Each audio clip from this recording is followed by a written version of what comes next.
calling all sports fans and athletes. Have you ever longed for a place to converse about your passion for sports? Hang out, talk sports, meet athletes, and be heard. Sports Chat TV. And here's your host, Brooke Brown.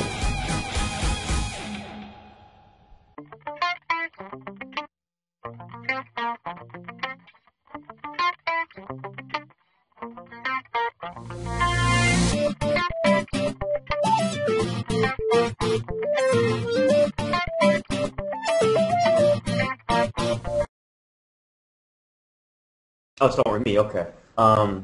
What about me? I played sports pretty much my whole life. I just became a rabid football fan in the past few years. Can't explain why. I must be the marketing genius of having a team come to my city when we didn't have one for such a long time. I used to be an avid baseball fan. As a matter of fact, I come from a baseball family. Little known fact, my grandfather played in the Negro Leagues. But baseball has, Major League Baseball at least has bastardized the game, and it's just pitiful to watch now. But that's another sports topic we talk about. And now I'm a part of the new thing of fantasy football. Actually, I played fantasy football for the past 11 years, and I think I've placed every year except one. So we can go talk about fantasy sports, particularly football, all that good stuff. I'm in. I don't do gymnastics though. I don't know. All I know is Dominique Dawes. That's the only thing I know about gymnastics. Yeah, we'll have to start talking about the Olympics when it comes up soon for this year, and that's how that's gonna go. Olympics, yeah. Gee, thanks. Yeah, but that was an interesting thing. We'll talk about Yeah. What do you think about it, Stephen? I'm Steven, I guess. Hang out, I guess. Not really very knowledgeable about sports, so I'm just here mostly for some commentary, I guess.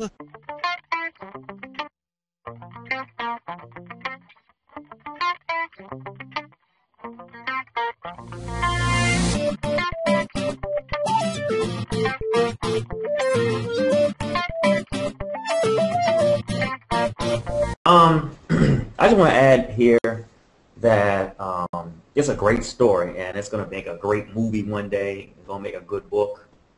However, let's face the facts that the guy is only human, and for all intents and purposes, he's a rookie.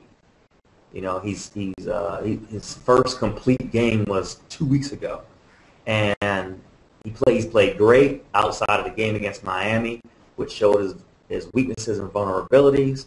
So he's not going to be this super Sabian savior of the league. He's a basketball player like the rest of the guys out there. He's probably going to be better than average, but my thing is people are getting really insane with the Linsanity type stuff. I mean, it's a good thing that NBA definitely needs a good guy to be a face of the NBA. They got all the other guys all tatted up and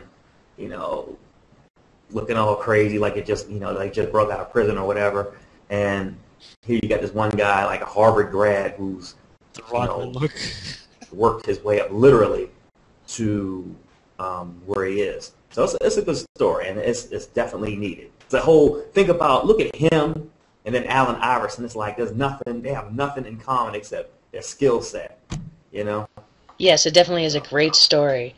But anybody recently checked the headline about the racial slur that was used at ESPN? They got a few people either fired or suspended recently. Anybody read up on that? What do you think about that? Oh. Let me answer that real quick, and I'll let Stephen go ahead and answer that. I think one thing I've noticed about our society is that people have different levels of interpretation and how can I say it? Not feeling, but different interpretations of how people will feel about certain racial slurs. There are certain people who will say, I'm not even going to say any racial slur, but someone will say a racial slur to one person to their inner circle, and it's okay. But if you put that out on a national level and international level like the web, then you run into a huge problem because some of those words just not going to work. Like what he said in his article, I mean, I got it and I was like, oh, okay. Then I thought, well, that's terrible, you know, you know.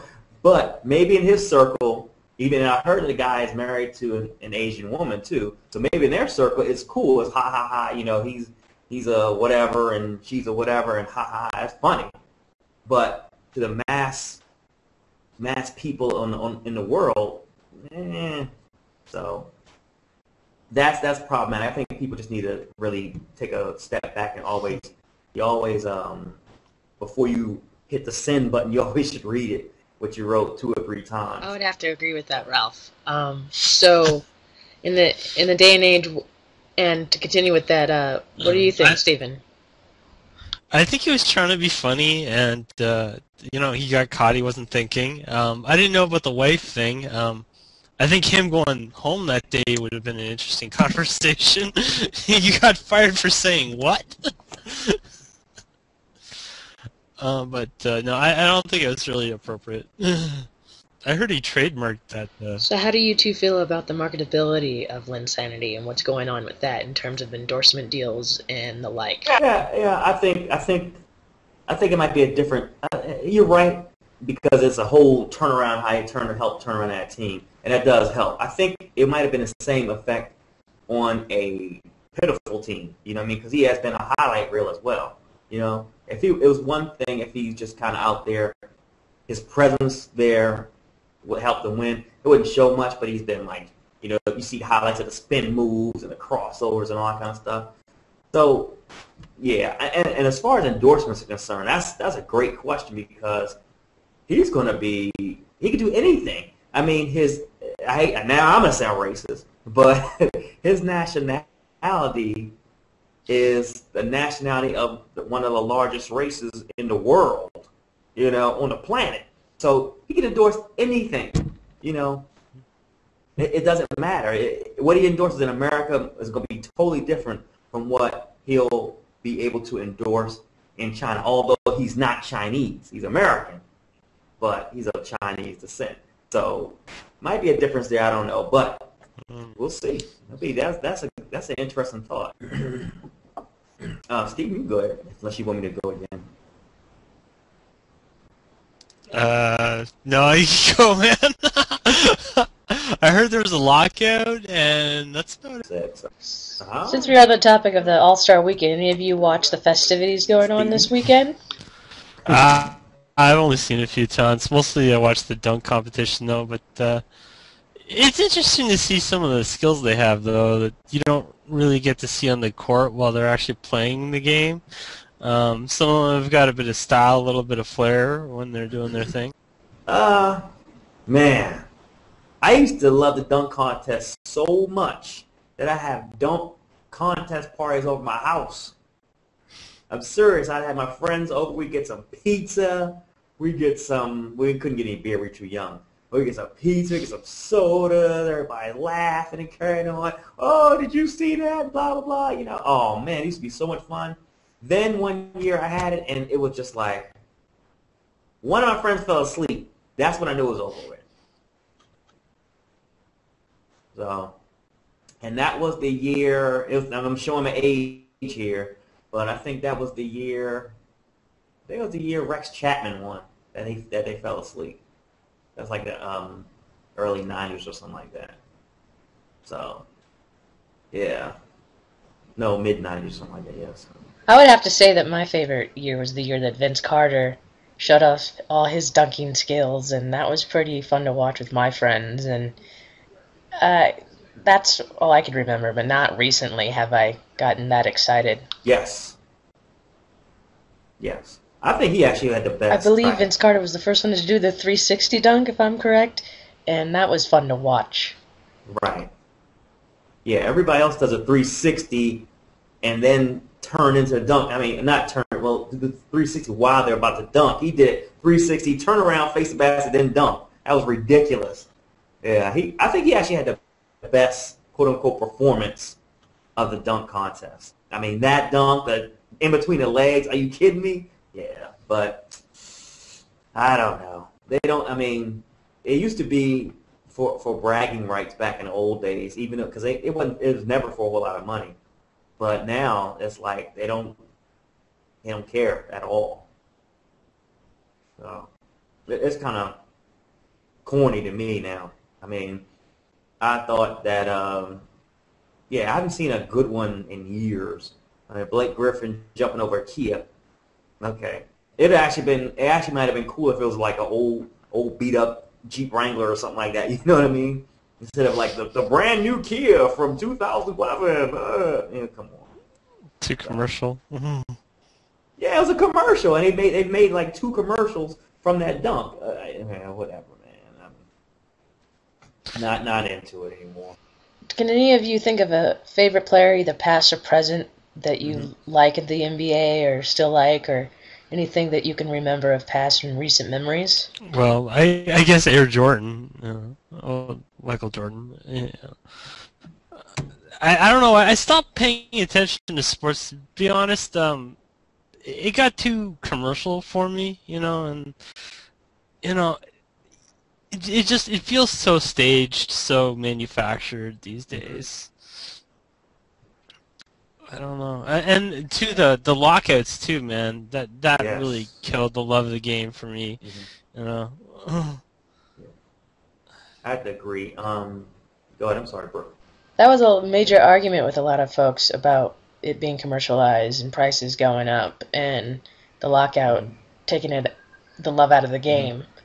How do you feel about these?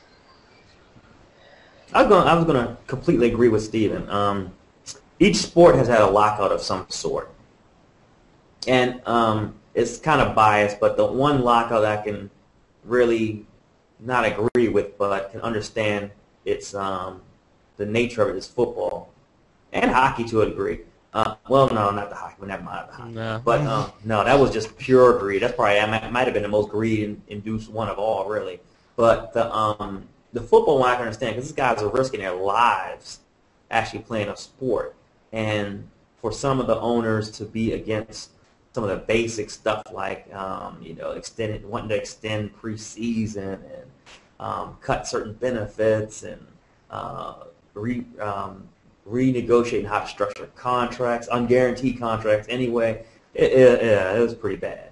So I can understand that, but baseball and basketball are just ridiculous. I mean, like Steven says, gotten too commercial, and then what really put a bad taste in my mouth about basketball was the scandal, the official scandal with the referees basically talking, rigging games and saying, okay, make sure this guy gets to the foul line, gets his free throw shots on. That was just ridiculous. I mean, I kind of knew that because you always have the same teams in the race, even though there's a salary cap. It's like, wait a minute, it's just what was that? When was that? When after Shaq left, it was just Kobe, and all of a sudden you start getting all these players. I'm like, aren't they over the cap? You getting Paul Gasol, you getting Lamar Odom, you getting Ron Artest, you get all these players, and you're not over the cap.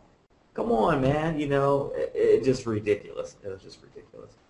What do you think of the minor sports? I find I enjoy them more than the professional. Those guys actually come out there to play, and then they still have a bit of heart, Yeah, actually, minor league baseball is fun to watch because those guys are playing hard. They have something to go. Actually, I like the not the Olympic baseball, but the the same equivalent of the World Cup in baseball. I forgot what it's called. That's fun.